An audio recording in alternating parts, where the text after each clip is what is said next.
Good day mga kamamshi! For today's video, banding naman na maglola ang i-flex ko ngayon. Apostolic Day ang tawag ni Mother sa pagbisita niya sa apo niya. Meaning, Apo Day yon kaya apostolic. Anyway, ayan, super banding nga sila. Mega kiss pa tong si Pogi sa kanyang lola. Love na love niya talaga yung lola niya yan.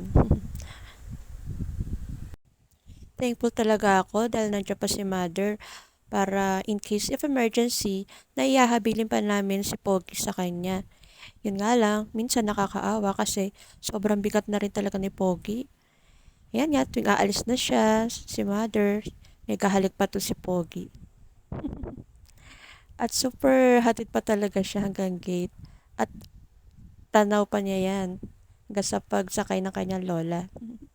All in all, super happy ako at nakakabanding pa maglola. Thanks for watching!